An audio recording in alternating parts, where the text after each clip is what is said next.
Assalamualaikum warahmatullahi wabarakatuh. Pemirsa, informasi mengenai Kota Waringin Timur dan sekitarnya telah kami rangkum untuk Anda dalam Jurnal Kotim. Bersama saya Phoebe Serayu Anita, berikut informasi selengkapnya.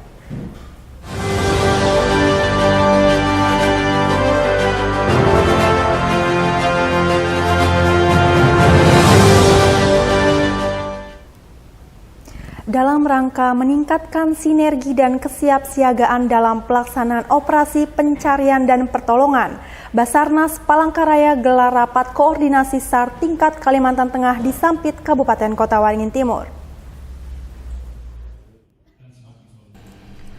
Rapat koordinasi atau Rakor SAR Kantor Pencarian dan Pertolongan atau Basarnas Palangkaraya di Sampit dilaksanakan pada Senin 31 Oktober pagi.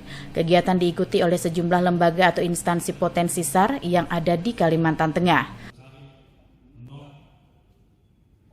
Rakor SAR dilaksanakan untuk meningkatkan sinergitas dan kesiapsiagaan dalam pelaksanaan operasi pencarian dan pertolongan sehingga terwujud respon cepat pencarian dan penyelamatan khususnya di wilayah perairan Kalimantan Tengah. Koordinator Substansi Dukungan Operator Basarnas Budi Prayitno menjelaskan, sinergitas dan koordinasi yang baik antara Basarnas dan potensi SAR di Kalimantan Tengah sangat dibutuhkan. Terlebih tingkat kerawanan SAR di Kalimantan Tengah terbilang cukup tinggi, seperti kecelakaan transportasi laut serta kondisi membahayakan manusia. Di samping itu juga kerap terjadi banjir serta kebakaran hutan dan lahan. Seperti yang disampaikan tadi bahwa ternyata banyak titik-titik kerawanan dalam ini kecelakaan transportasi laut, juga ada musibah banjir. Ada juga musibah karhutlah, kebakaran hutan, lahan, dan yang paling sering adalah kondisi membahayakan manusia yang sering kami tangani khususnya di Kalimantan Tengah. Di sini yang paling sering laksanakan yang menonjol adalah kondisi membahayakan manusia. Seperti kemarin baru terjadi orang terjebak di sungai, orang terjebak di laut, dan di musibah-musibah lain. Kami pemerintah pusat berkoordinasi dengan pemerintah daerah bersinergi karena yakin Basarnas tanpa keterlibatan teman-teman kami ini tidak ada artinya, kita tidak bisa berbuat maksimal. Itulah gunanya rapat koordinasi ini dilaksanakan. Asisten 1 Sekretariat Daerah Kota Waringin Timur Diana Setiawan mengatakan, dengan terwujudnya koordinasi dan sinergitas yang baik antara Basarnas dan potensi SAR yang ada, diharapkan dapat terwujud personil SAR yang profesional dalam penyelenggaraan operasi SAR. Kami atas nama pemerintah daerah tadi sudah disampaikan dalam sambutan Bapak Bupati juga bahwa Bupati mendukung sepenuhnya kegiatan ini dan mengapresiasi kegiatan ini dapat berjalan baik dan lancar dan mengharapkan semua OPD pemerintah daerah yang ada di pemerintah daerah bisa berkolaborasi, bisa bersinergi dengan Kantor Pencarian dan Pertolongan atau SAR Kota Palangkaraya. Jadi kegiatan ini nanti bisa menghasilkan hal yang terbaik, khususnya bagaimana mencari atau menanggulangi hal-hal yang berkaitan dengan musibah-musibah di Kabupaten Kota Waringin Timur. Itu yang menjadi harapan kami dan Bupati jelas mempertegaskan itu di dalam sambutannya tadi. Dengan terselenggaranya Rakor SAR tersebut diharapkan lembaga atau instansi potensi SAR dapat merumuskan peran masing-masing yang dituangkan dalam rencana kontingensi sehingga terwujud respon cepat pencarian dan penyelamatan di perairan wilayah Kalimantan Tengah. Masud Badarudin, Hayat TV. Sebanyak 8 laki-laki dan perempuan di Sampit, Kabupaten Kota Waringin Timur diamankan atas dugaan praktek prostitusi. Mereka diamankan di sejumlah warung remang-remang yang diduga jadi tempat praktik prostitusi terselubung tersebut. Forum Koordinasi Pimpinan Kecamatan atau Porkapimkam Mentawa Baru Ketapang, Senin 31 Oktober malam menggelar razia dugaan praktek prostitusi terselubung yang menjamur di kawasan Jalan Lingkar Selatan Sampit. Dalam operasi yang dipimpin Wakil Bupati Kota Waringin Timur Irawati, petugas mengamankan 6 orang perempuan dan 2 laki-laki atas dugaan praktek prostitusi. Mereka diamankan dari 3 lokasi warung yang berbeda. Razia serupa di kawasan ini sebenarnya sudah sering dilakukan. Warung remang-remang yang diduga jadi tempat prostitusi itu juga sudah sering dibongkar paksa oleh petugas, namun belakangan kembali berdiri. Kedelapan orang tersebut oleh petugas kemudian dibawa ke kantor kecamatan setempat untuk didata dan diberikan pembinaan. Nah, kita melakukan penertiban tempat esek-esek yang diduga tempat esek-esek, dan memang tadi sudah ke beberapa tempat dan memang menemukan beberapa pasangan, ada juga tidak ada pasangan yang memang mencurigakan dan dicurigai memang pekerjaan mereka seperti itu. Karena setiap razia dari dulunya kita pasti menemukan bangunan itu setelah kita runtuh. Itu sudah pernah kita runtuh tahun kemarin, ternyata itu berdiri lagi. Nah, berdiri lagi, dan untuk saat ini, karena ini juga dari sekian lama baru perdana lagi kita mengadakan razia prostitusi ini. Jadi mungkin peringatan pertama dulu, kedua dan ketiga. Nanti kalau masih kita temukan seperti ini, kita akan kenakan sanksi adat dulu. Sanksi adat dari pihak kecamatan dan Damang, dan seterusnya kita akan bongkar tempat yang diduga tempat esek-esek itu. Agar hal serupa tidak kembali terulang, pemerintah Kecamatan Mentau Baru Ketapang berencana menerapkan sanksi hukum adat Dayak. Sanksi adat tersebut terkait juan kabalang janji atau ingkar janji. Mereka yang saat itu diamankan diminta membuat surat pernyataan dan berjanji tidak mengulang perbuatannya. Jika melanggar, maka akan dikenakan sanksi adat. Tadi kita berhasil menangkap tangan beberapa orang. Ada yang perempuan ada 5 atau 6 tadi, ini masih didata. Kemudian yang laki-laki ada 2 orang. Nah, yang laki-laki adalah pelanggannya.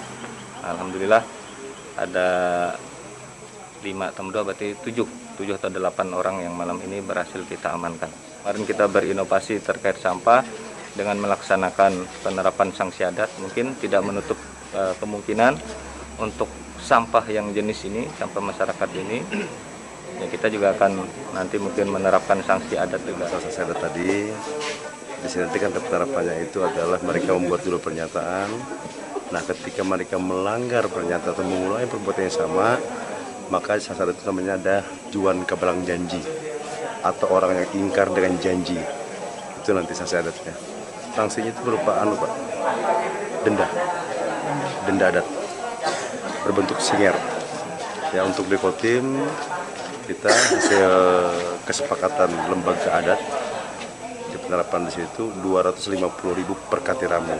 Nah, nanti kita akan lihat kembali di juan kabalang janji itu sebesar apa kesalahannya, kita akan terapkan nantinya. Dengan diterapkannya sanksi adat sebagai efek jera tersebut, diharapkan praktek prostitusi terselubung di warung remang-remang tidak kembali muncul. Mashud Badarudin, Hayat TV. Musabakoh Tilawatil Quran dan Festival Seni Qosidah tingkat Kabupaten Kota Waringin Timur secara resmi dibuka. Malam pembukaan berlangsung meriah dengan menampilkan tari kolosal yang menggabungkan nuansa Islami dan budaya lokal suku Dayak. Bertempat di halaman kantor Kecamatan Mentaya Hilir Utara, malam pembukaan Musyabakoh Tilawatil Quran dan Festival Seni Qasidah tingkat Kabupaten Kota Waringin Timur berlangsung meriah Minggu 30 Oktober. Pembukaan diawali dengan penampilan tari kolosal oleh para pelajar yang menggabungkan nuansa Islami dan budaya lokal suku Dayak. MTQ dan Festival Seni Qasidah tingkat Kabupaten Kota Waringin Timur berlangsung sejak tanggal 29 Oktober hingga tanggal 2 November. Kegiatan keagamaan ini mempertandingkan 37 cabang musyabakoh serta 3 cabang seni qasidah. Tercatat sebanyak 720 peserta yang berasal dari 17 kafilah dari 17 kecamatan mengikuti event keagamaan tingkat kabupaten ini. Alhamdulillah, pelaksanaan pembukaan pada malam hari ini berjalan lancar, dan walaupun dengan kondisi alam yang tadi sore hujan lebat, tapi alhamdulillah dalam pelaksanaan ini berjalan lancar. Dan kami bersyukur pembukaan MTQ atau Musyabakoh Tilawatil Quran ke-53 tingkat Kabupaten Kota Waringin Timur di Kecamatan Mentaya Hilir Utara ini sudah berjalan lancar dan mudah-mudahan pelaksanaan sampai di tanggal 2 November nanti bisa berjalan lancar sampai di akhir penutupan. Bupati Kota Waringin Timur Haliki Nur berharap melalui kegiatan ini akan melahirkan kori dan koriah terbaik yang bisa mewakili daerah setempat ke tingkat provinsi bahkan nasional. MTQ ini akan melahirkan kori dan koriah Bupati Nur Pertiwi yang nanti akan mewakili Kabupaten Timur mengikuti ajang MTQ yang lebih tinggi yaitu di tingkat provinsi Tengah, dan mudah-mudahan juga nanti bahwa kita bisa melahirkan kori dan koriah yang tetapi di tingkat nasional maupun internasional. Dengan diselenggarakannya MTQ dan Faski ini diharapkan kaum muslimin setempat menjadikan Al-Quran dan Sunnah sebagai pedoman dalam menjalani kehidupan sehari-hari. Masud Badarudin, Hayat TV. Pemerintah Provinsi Kalimantan Tengah menggelar pasar penyeimbang di Sampit, Kabupaten Kota Waringin Timur dengan mendistribusikan 1.000 paket sembako murah. Selain untuk membantu masyarakat setempat, paket sembako murah juga untuk mengendalikan inflasi. Pasar penyeimbang oleh Provinsi Kalimantan Tengah itu dilaksanakan di 2 lokasi di Kecamatan Mentau Baru Ketapang, yakni di kantor Kelurahan Mentau Baru Hulu dan Kelurahan Mentau Baru Hilir Minggu 30 Oktober. Setiap kelurahan mendapat 500 paket sembako. Satu paket sembako murah berisi 5 kg beras, 2 liter minyak goreng, 2 kg gula pasir, susu kental manis, dan ikan kaleng. Paket sembako senilai Rp150.000 itu dapat dibeli oleh warga dengan harga Rp50.000. Selain membentuk masyarakat, pasar penyeimbang digelar untuk mengendalikan inflasi di Kalimantan Tengah, dan Kota Sampit menjadi perhatian karena merupakan salah satu lokasi sampel pengukuran inflasi di Kalimantan Tengah selain Kota Palangkaraya. Paket sembako murah itu juga sebagai salah satu bentuk perhatian pemerintah Provinsi Kalimantan Tengah terhadap kesulitan masyarakat dalam memenuhi kebutuhan pokok. Hal itu tergambar dari pergerakan inflasi yang sempat tinggi.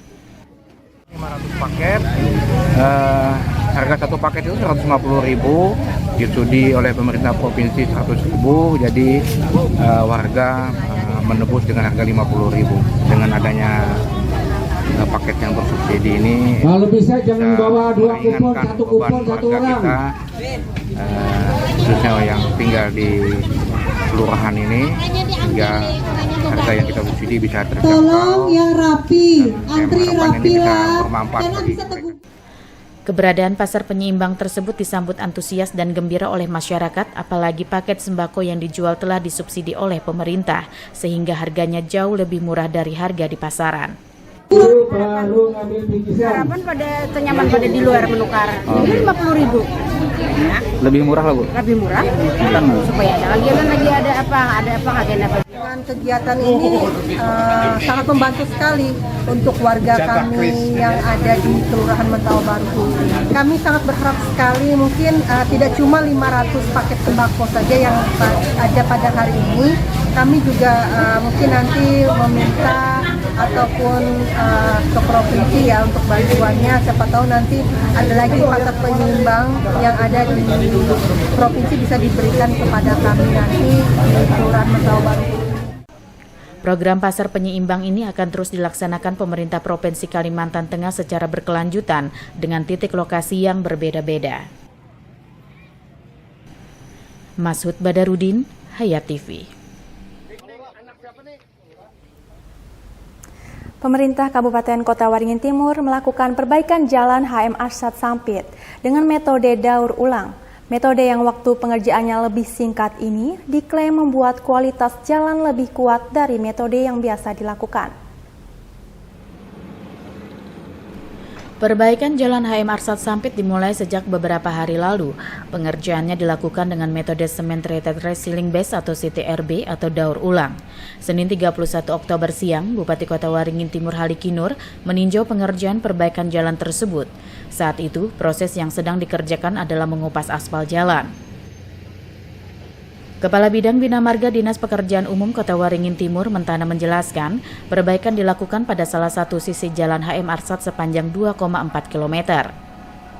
Metode daur ulang diterapkan dengan memanfaatkan material jalan yang ada, sehingga tidak terjadi penambahan ketinggian badan jalan secara signifikan.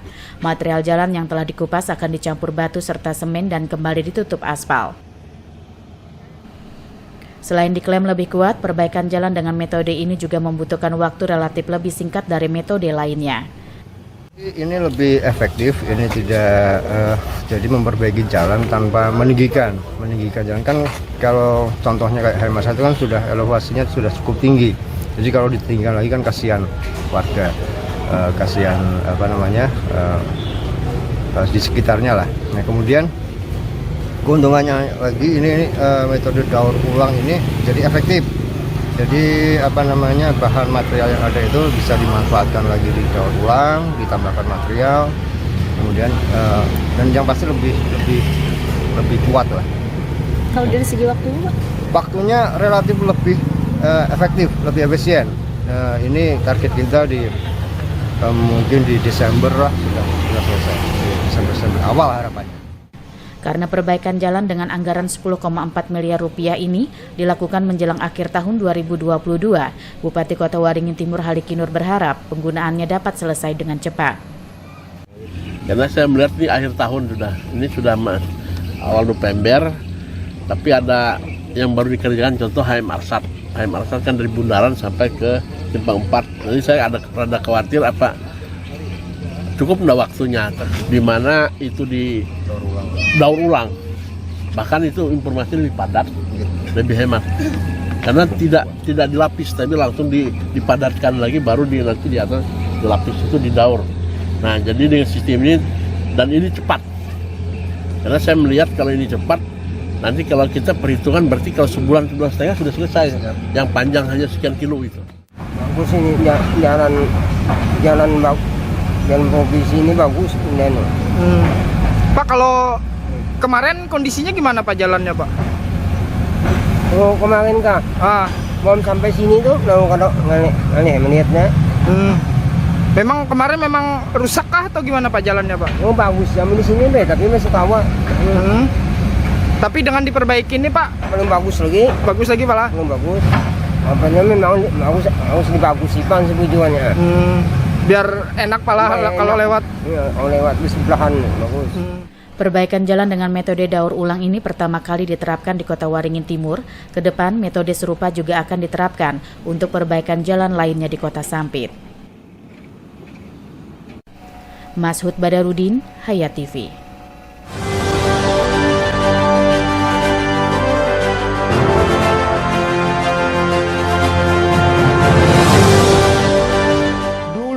TV di rumah Inyong cuma jadi pajangan. Lah kepriben punya TV gambar nggak bisa ditonton. Beruat sampai ganti TV, ganti kabel, ganti antena, pindah tempat. Tetap baik, beruat. Maring sekarang sejak Inyong pakai TV digital, di rumah Inyong jadi rame terus. Gambar TV nggak semutan, suara jernih, celing. Pasangnya gampang, nggak pakai ribet. Ayo pakai TV digital aja, kelalen pasti celing.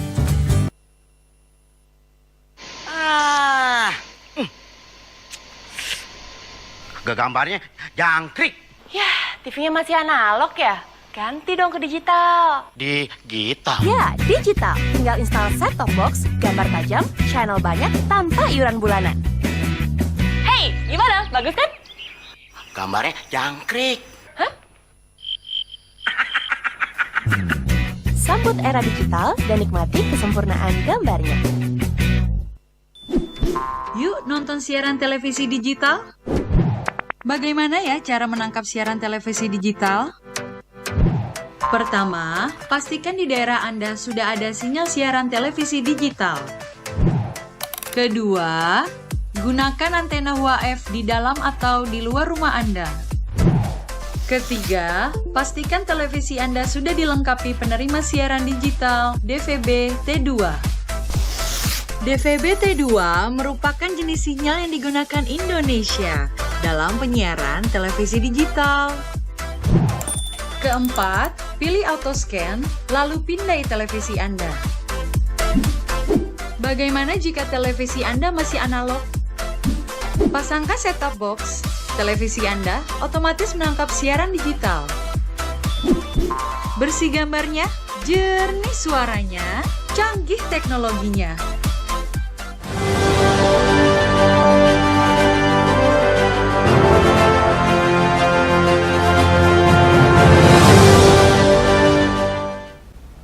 Kapolda Kalteng Irjen Pol Nanang Afianto didampingi Kapolres Kobar menyambangi para pengungsi korban banjir di Kota Pangkalan Bun. Pada kesempatan tersebut, Kapolda juga memberikan motivasi serta bingkisan kepada anak-anak korban banjir. Kapolda Kalimantan Tengah Irjen Pol Nanang Afianto didampingi Kapolres Kota Waringin Barat AKBP Bayu Wicaksono mengunjungi lokasi pengungsian korban banjir yang berada di Jalan Ahmad Yani, Kelurahan Baru, Kecamatan Arut Selatan, Kota Waringin Barat, Sabtu siang, 29 Oktober 2022. Kedatangan Kapolda langsung ke lapangan meninjau korban banjir yang berada di pengungsian. Dilakukan guna memastikan kondisi maupun ketersediaan bahan makanan para pengungsi yang terdampak bencana banjir. Pada kunjungannya di pengungsian, Kapolda juga memberikan motivasi kepada warga korban-korban banjir agar tetap semangat dan menghibur anak-anak korban banjir agar tetap ceria serta tetap belajar. Kapolda Kalimantan Tengah juga memberikan bingkisan berupa paket sembako kepada warga yang terdampak banjir di Kota Waringin Barat. Jadi rekan-rekan, kita tahu bahwa di wilayah Kalteng ini kan kalau nggak karhutlah banjir. Anggota-anggota saya ini sudah dipersiapkan untuk menghadapi itu. Dan kebetulan sekarang kondisi banjir, makanya semuanya dari mulai Polsek, Polres, Polda turun untuk memberikan bantuan kepada masyarakat. Dan ini beberapa tempat yang sudah kita tinjau, kalau kita amati mungkin masih bisa terjadi banjir lagi karena kita lihat dari BMKG laporannya bahwa masih curah hujan masih tinggi. Untuk itu kita siapkan personil-personil dari Polda pun juga sudah turun backup dari Polres Kobar sini juga untuk Lamando, Sukamara, termasuk dengan peralatan dan bantuan sembako. Dan untuk teknisnya ini juga saya turunkan dapur umum mobiling yang punya Brimob, karena jangan sampai nanti masyarakat dengan kondisi begini kerepotan, biar mereka menerima yang siap saji aja. Karena kita tahu dampak dari banjir kalau sembarangan nanti muncul penyakit yang lain seperti kolera dan sebagainya. Ini jangan sampai terjadi. Kita siapkan juga tenaga kesehatan, kemudian konseling untuk anak-anak. Jadi saya harapkan ini bisa tertangani dengan baik, dan ini pun semuanya tergabung dengan Forkominda. Pak Gubernur juga sudah melaksanakan, dari Pak Danre pun demikian. Jadi stakeholder yang lain pun ikut semuanya membantu. Dan inilah bentuk keguyuban di Kalteng untuk menangani secara bersama. Karena secara bersama kita ingat pada saat penanganan COVID-19, pada saat kita bersama-sama semuanya bisa dilaksanakan dengan baik. Pada kesempatan tersebut, Kapolda Kalimantan Tengah menyampaikan apresiasi ucapan terima kasih kepada personel yang bertugas dalam melayani masyarakat korban banjir. Selain itu, Kapolda juga berpesan kepada para personel yang bertugas untuk tetap waspada dan selalu semangat serta jaga kesehatan. Selain menyambangi korban banjir di pengungsian, Kapolda Kalimantan Tengah juga berkesempatan meninjau sejumlah lokasi yang terdampak banjir dengan menggunakan perahu karet. Tim Liputan SBTV.